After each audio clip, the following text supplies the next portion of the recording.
शांति। ओम। वैशेषिक दर्शन तृतीय अध्याय प्रथम आहनिक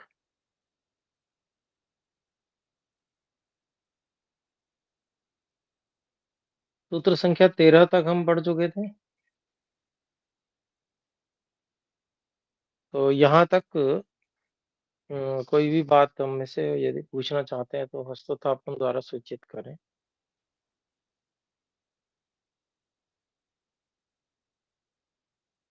जी बोले। प्रणाम आचार्य जी। नमस्ते। ये जो इसमें जो 11वें सूत्र के जो भाष्य में ये नहीं 11वें, हाँ, ये अभूतम भूतस्य, इसमें सति अपि मेघे अविद्यमाना वृष्टिः विद्यमानस्य वायु वायु वायु वायु अभ्र संयोगस्य। अभ्र संयोगस्य। तो इसमें ये लिखा है ना कि मेघ मेघ तो अविद्यमान है, और मतलब ये शब्द जो नहीं संयुक्त नहीं, शब्द है उसके। मेघ अविद्यमान नहीं हाँ, है। सति अपि मेघे मतलब मेघ होने पर भी अच्छा अविद्यमाना वृष्टि अर्थात जो वर्षा नहीं हो रही है।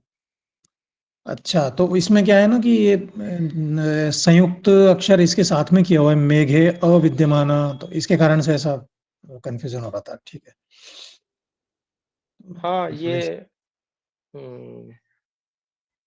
पूर्व तो रूप इनको से अलग भी अलग, है। हम्म अविद्यमाना वृष्टि ही, ऐसा ऐसा समझना है ना, हाँ जी, अविद्यमाना वृष्टि अविद्यमाना ही, वृष्टि। जी बिल्कुल। और विद्यमानस्य वायु अभ्रस अभ्र संयोगस्य। बिल्कुल बिल्कुल। अभ्र का क्या अर्थ होता है आचार्य जी? बादल, कच्चा बादल ठीक, जो होता है उसका। ठीक है आचार्य जी, धन्यवाद। जी धन्यवाद। तो यहाँ पर ये 13वें सूत्र तक हमने जो विरोधी लिंग है उसमें कितने प्रकार के हो सकते हैं, वो 3 प्रकार के वो हमने देखे। और 14वां सूत्र जो है इति अपदेशा हेतु लिंगानि अंति यतः, ये सारे जो हैं कथन लिंग हैं, हेतु हैं, क्योंकि वो व्याप्ति पूर्वक है। 14वां सूत्र कह रहा है प्रसिद्धि पूर्वकत्वाद अपदेशस्य,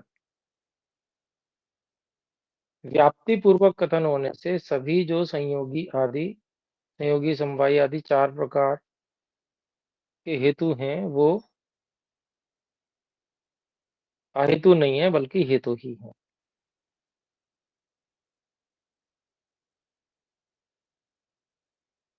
तो इसका भाषा देखते हैं, भाष्य देखते हैं। अपदेशस्य प्रसिद्धि पूर्वकत्वात्, इसको खोलते हैं। हेतु और लिंगस्य प्रसिद्धि पूर्वकत्वात्, हेतु अर्थात जो लिंग है, प्रमाण है, अनुमान प्रमाण है, उसके प्रसिद्धि अर्थात व्याप्ति जो नियम होता है उस पूर्वक होने से, व्याप्ति नियम जो होता है वह सार्वत्रिक नियम होता है, सब जगह लागू होता है। तो ऐसे ही प्रसिद्धि पूर्वकत्वात्, तो जो हेतु है उसके नियम पूर्वक होने के कारण से, या खलु प्रसिद्धि ही प्रकृष्ट सिद्धि ही, जो निश्चय से प्रसिद्धि अर्थात प्रकृष्ट बहुत अच्छे प्रकार से सिद्धि है, अर्थात सर्वविदिता, उसी को खोलते जा रहे हैं। अर्थात जो सबको सब जानते ही हैं, सबके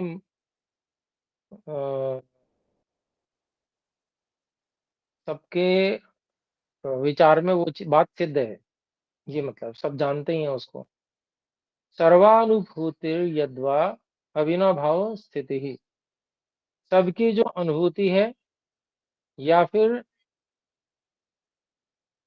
उस जो भी नियम बताया गया उसमें आपस में अविनाभाव स्थिति, एक दूसरे के बिना न रहनापन, अविनाभाव,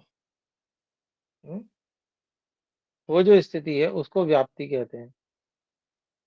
स्थिति व्याप्ति ही पूर्वा यस्मात्, तो ऐसी जो प्रसिद्धि है पूर्वक, पूर्व में जिसके, जिससे, तथाभूतः वैसा हुआ हुआ, भवति उपदेशः ऐसा किया गया जो कथन है, इस प्रकार का जो कथन है जिसमें व्याप्ति होती है, सबकी सहमति होती है, सबकी अनुभूति का विषय होता है, सबको पता होता है वो, तो ऐसा कि हुआ हुआ जो कथन है, उपदेश है, वो हेतु होता है। पूर्वोक्तेषु उदाहरणेषु, पहले जो कहे हैं वो उदाहरण उनमें, यथा अपदेशो हेतु,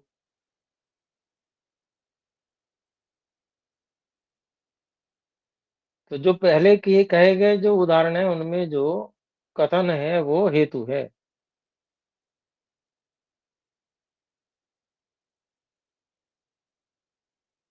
अन्यार्थस्य तथैव इंद्रियाणि तदर्थाश्च प्रसिद्धिपूर्वकत्वात् आत्मनोपदेशत्वमर्हन्ति।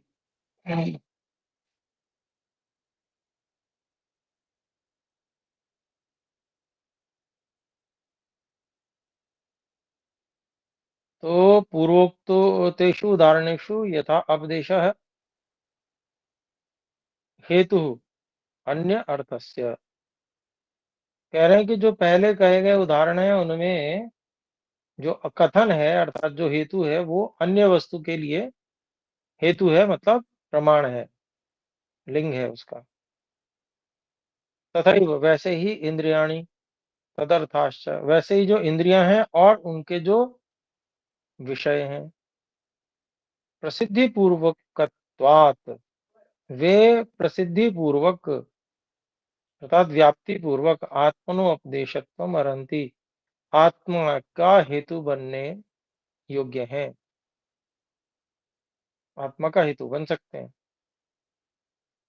जो इंद्रियां हैं और इंद्रियों के विषय हैं, वो सबकी प्रसिद्धि पूर्वक जो है, क्योंकि सब जानते हैं इंद्रियां हैं, इंद्रियों के विषय हैं, और मतलब इंद्रियों के विषय जो है इंद्रिय रूपी साधनों से जानने वाला जानता है, ये सब प्रसिद्ध है, सब में सब लोग इस बात को स्वीकार भी करते हैं, समझते भी, अनुभव भी करते हैं।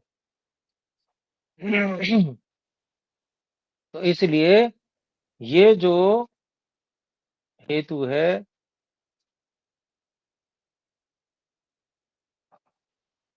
वो हेतु आत्मा के होने में बन सकता है।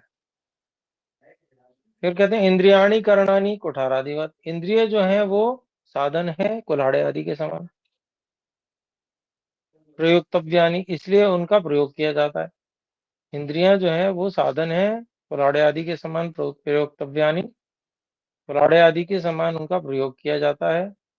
प्रयोक्तारम अंतरेण न भवन्ति, और साधन जो है वो बिना प्रयोक्ता के, प्रयोग करने वाले के बिना होता नहीं है साधन, तो ऐसे ही इंद्रियां भी प्रयोक्ता के बिना नहीं होती हैं। सच ज्ञान पूर्वक प्रयोजयति, और जो प्रयोक्ता होता है वो ज्ञान पूर्वक साधनों का प्रयोग करता है, उनको लगाता है जहाँ लगाना होता है साधन को। तथा गंधादीन अर्थांश्च जानाति, वैसे ही गंध आदि जो अर्थ हैं उनको वो जानता है। गंधादीनां ज्ञानम न ज्ञातारम अंतरेण भवति, और गंध आदि का जो ज्ञान है वो ज्ञाता के बिना नहीं होता है। तस्माद् इंद्रियाणाम प्रसिद्धि ही करणत्वेन प्रयोगो अर्थानाम गंधादीनाम प्रसिद्धि ही, तो कहते हैं देखिए यहाँ से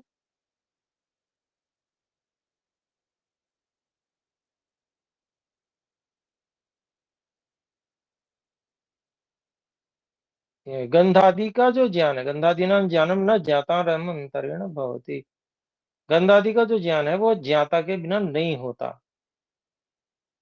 तो ज्ञान, ज्ञाता कोई ज्ञान होता है, उसी के लिए है ज्ञान। तो ऐसा ज्ञान बिना ज्ञाता के नहीं होता।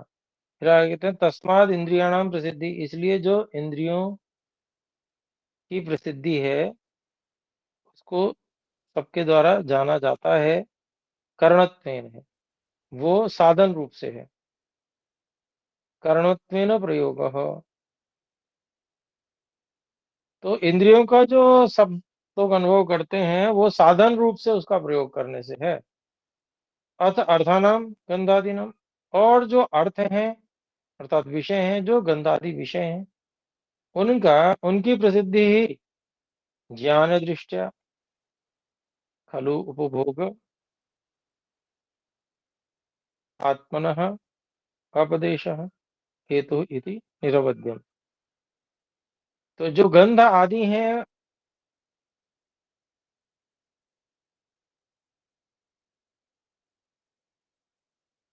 उनकी जो प्रसिद्धि है ज्ञान के रूप से है, उनको जानने के रूप से है।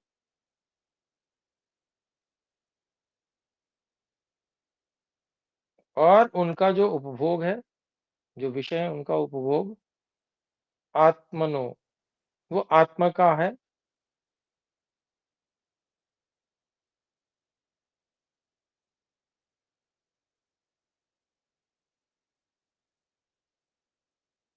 तो वो जो उपभोग है उनका, वो आत्मा को होता है, इसलिए आत्मा का ये उपदेश अर्थात हेतु सिद्ध हुआ आत्मा के होने में। इति निरवध्यम, अर्थात इसमें कोई संशय नहीं है, ये बात सिद्ध हो गई।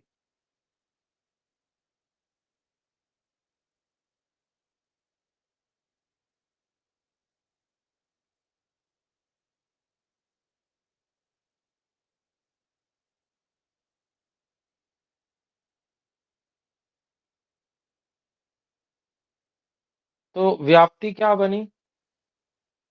प्रसिद्धि, अर्थात व्याप्ति ये बनी कि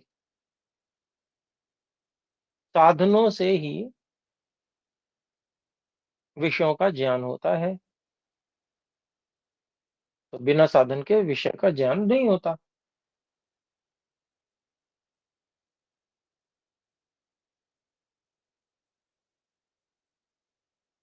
और जानने वाला ज्ञाता ना हो तब भी नहीं होता। तो साधनों से जानने वाला विषय को जानता है।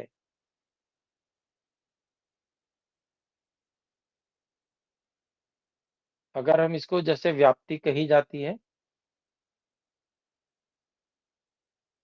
तो उस प्रकार से लगाएंगे तो अन्वय और व्यतिरेक से तो कैसे बनेगा?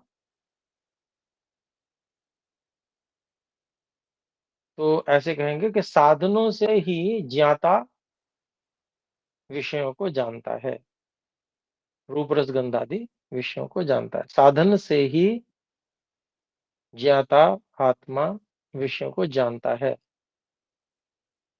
बिना साधन के विषयों का ज्ञाता आत्मा विषयों को नहीं जानता, बिना साधनों के।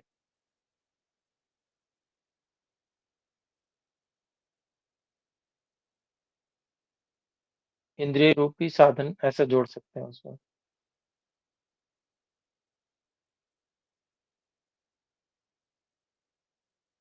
तो अथ अनपदेशः कः इति आकांक्षाएं मुच्यते। फिर जब ये अहेतु नहीं है तो फिर अहेतु क्या है, उसको उसके जानने की इच्छा में ये सूत्र है। अप्रसिद्धो अनपदेशो अप्रसिद्धो अनपदेशो सन संदिग्धश्चानपदेशः, अर्थात हुआ अप्रसिद्धः अनपदेशः असन संदिग्धः च अनपदेशः।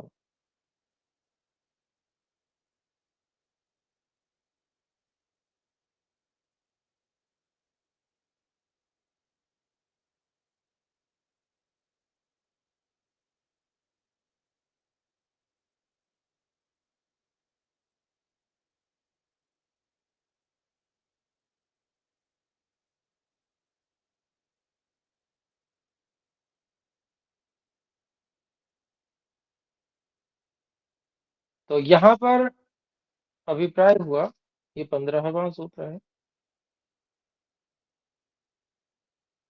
जो अप्रसिद्ध अर्थात व्याप्ति नियम से रहित है।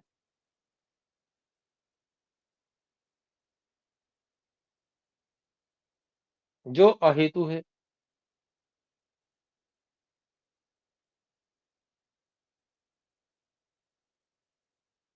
तो उसके दो भेद होते हैं।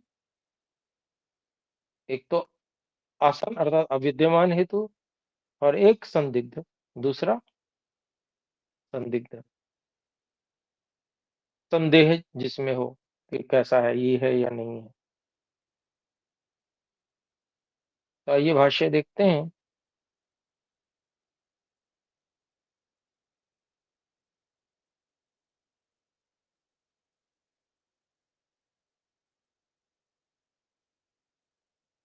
प्रसिद्धि पूर्वकत्वाद अनपदेशस्य इति उक्तत्वात् गतम ही एतद् यह हि अप्रसिद्धः सः अनपदेशो अहेतुः। तो 14वें सूत्र में जो बात कही थी, प्रसिद्धि पूर्वकत्वात् अपदेशस्य अर्थात हेतु जो है वो प्रसिद्धि पूर्वक होता है अर्थात व्याप्ति पूर्वक होता है। तो ऐसा होने से, ऐसा कहे जाने से इति उक्तत्वात् गतम ये बात सिद्ध हुई, गतम ही एतद् ये बात सिद्ध हुई क्या कि यह ही अप्रसिद्ध जो निश्चय से प्रसिद्ध नहीं है, सह अनपदेशः वह अहेतु है। अनपदेश अर्थात अहेतु है। इति तो परिभाषा मात्रम, ये तो परिभाषा मात्र है। तत्र विभाग, अब इसके विभाग भी हो सकते हैं। जो अहेतु है उसके दो विभाग कर रहे हैं। तत्र विभाग असन संदिग्ध च अनपदेश, यह खलु भवति असन तथा संदिग्धश्च भवति सो अनपदेशो द्विविधः।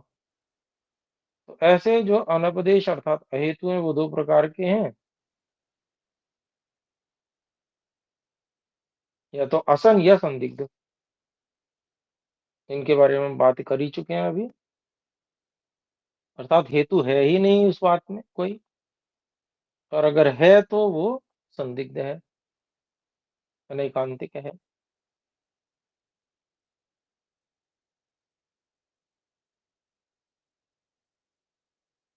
आगे कहते हैं अविद्यमानो असन अनैकांतिक संदिग्ध, उसी को स्पष्ट कर दिया। असन का मतलब जो अविद्यमान, हेतु है ही नहीं उसका कोई, और अनैकांतिक संदिग्ध। अनैकांतिक कौन है? जो संदेह के घेरे में है।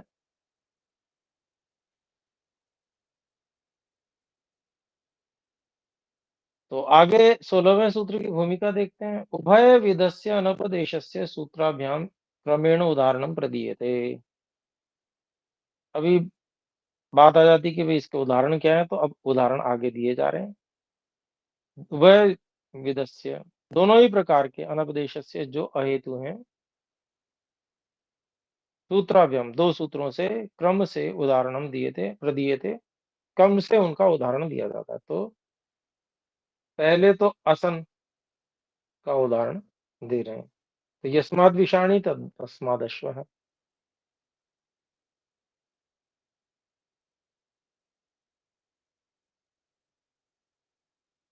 अर्थात क्योंकि इसके सींग है इसलिए यह घोड़ा है। यह असन हितवाभास का उदाहरण है। क्योंकि इसके सींग है इसलिए ये घोड़ा है। अब घोड़े के तो सींग होते ही नहीं है, ये असन हो गया ना, इसलिए ये हितवाभास है। कहने को कथन तो है ये, कहने को कह दिया, परंतु प्रसिद्धि नहीं है इसकी, कोई भी नहीं मानेगा इसको। सबके मन में, सबके ज्ञान में प्रसिद्धि क्या है कि घोड़े के सींग नहीं होते। और यहाँ क्या कह रहा है, क्योंकि इसके सींग है इसलिए ये घोड़ा है। तो ये हेतु नहीं हुआ, असन हो गया, अर्थात अभाव है। जो हेतु में कहा जा रहा है उसी का अभाव है। हेतु में क्या कहा जा रहा है? सींग, क्योंकि इसके सींग है, इसलिए यह घोड़ा है। घोड़े के होने में सींग जो हेतु दिया जा रहा है, वो है ही नहीं, वो हेतु है ही नहीं, वो हेतु विद्यमान ही नहीं है, इसलिए असन का उदाहरण है। तो इसका भाष्य छोटा-सा है, देख लेते हैं। अश्व-विषाणयोः प्रसिद्धिर्नास्ति। अश्व और सींग, घोड़े और सींग की आपस में संबंध की कोई प्रसिद्धि है नहीं।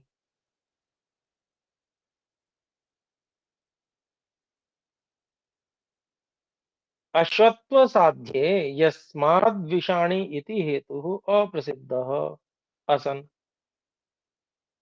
ये घोड़ेपन को सिद्ध करने में क्योंकि इसमें सींग है, ऐसा जो हेतु है वो अप्रसिद्ध है, अर्थात असन है।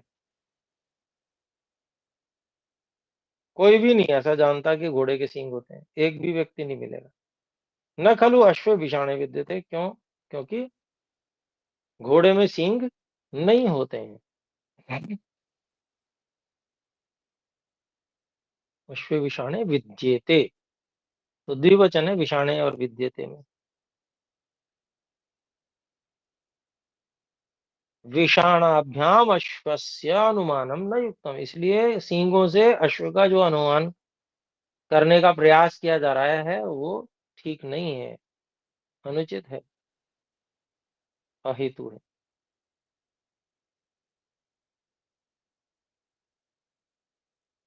फिर इसके बाद में है 17वां सूत्र,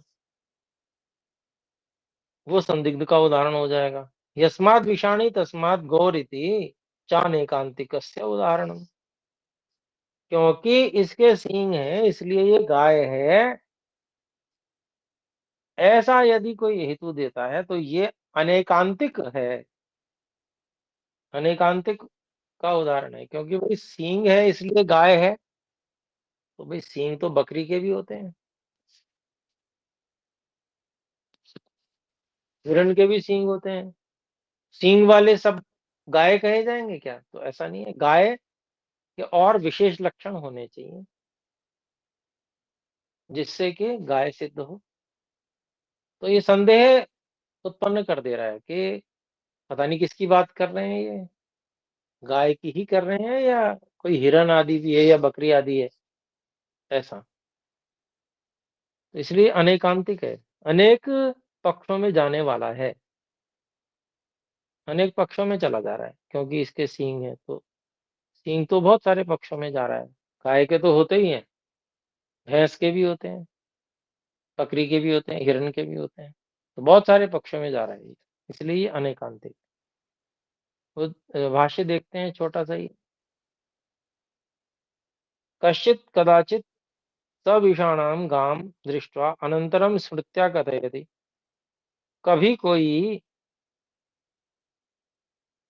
सींग वाली गाय को देखकर बाद में, अनंतरम बाद में, स्मृत्या कथयति याद करके कहता है, यस्मादेशा पशु विषाणी,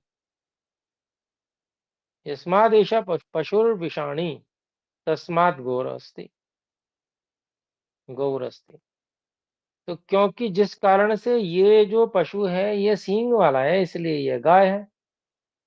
यद्यपि गवी विषाणे भवतः, यद्यपि गाय में भी सींग होते हैं, परंतु विषाणत्व लक्षणम अन्यत्रापि प्रक्रामति, लेकिन सींग होने वाला जो लक्षण है वो तो अन्य पक्षों में भी चला जा रहा है, प्रक्रामति।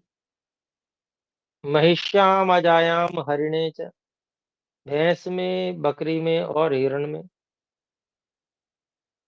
तत्खलु लक्षणम ना संदिग्धम,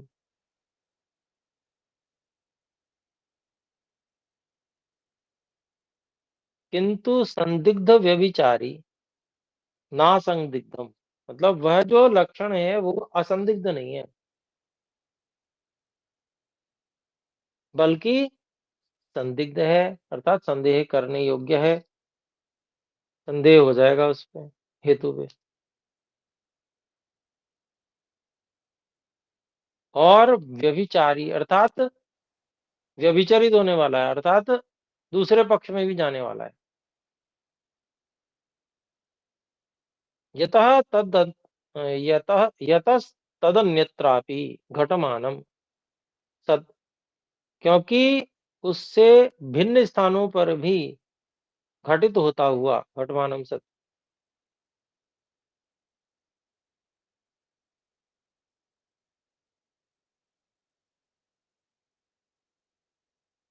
अनैकांतिकत्वात् अनपदेशो अहेतु, क्योंकि अनेक पक्षों में जा रहा है इसलिए अनैकांतिक है, इसीलिए वह अनपदेश है और अहेतु है, क्योंकि संदेह हो जा रहा है कि भाई ये इसको माने या उसको माने, सब में सींग हो। तो यहां पर ये बात भी आ गई। फिर इसके बाद में जो 18वां सूत्र है उसके लिए कहते हैं तस्मात्, इसलिए आत्मेन्द्रियार्थ सन्निकर्षाद यन निष्पद्यते तदन्यत्।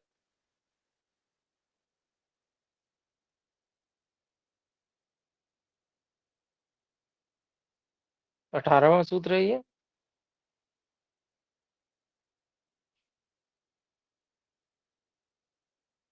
आत्मा इंद्रिय और गंधादि विषयों के परस्पर संबंध से जो रूप रस आदि ज्ञान उत्पन्न होता है वही आत्मा की सिद्धि में हेतु है।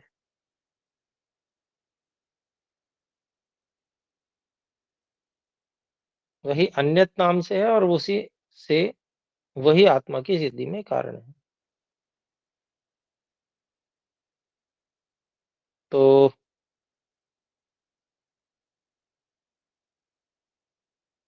भाष्य, आत्मेन्द्रियार्था नाम सन्निकर्षात, आत्मा इंद्रिय और जो विषय हैं उनके सन्निकृष्ट होने से, मिलने से, संबंध होने से, उनका संपर्क हो जाने से। आत्मा खलु इंद्रिय सहयुज्यते, आत्मा जो है निश्चय से इंद्रियों के साथ जुड़ती है। इंद्रिय ही अर्थाः सन्निकृष्यन्ते, इंद्रियों से जो विषय हैं वो जुड़ते हैं। तदेवं सन्निकर्षाद यद उत्पद्यते ज्ञानम, वो इस प्रकार से इनके आपस में संपर्क होने से यद उत्पद्यते ज्ञानम, जो ज्ञान उत्पन्न होता है, तत्खलु आत्मनो अपदेशो, वह निश्चय से आत्मा का अपदेश हेतु, यदर्थम अपदेशत्वम उक्तम ही पूर्वम, जिसके लिए हेतुपन कहा भी गया है पहले 6ठे सूत्र में। अन्य देव हेतु यश्च प्रसिद्ध शब्देन प्रदर्शितो हेतु, और जो प्रसिद्धि शब्द से हेतु कहा गया है, इंद्रियार्थ प्रसिद्धि, इंद्रियार्थेभ्यो अर्थांतर से हेतु, ये दोनों जो हेतु दिए ही गए हैं, तो वो अहेतु नहीं है बल्कि हेतु ही है।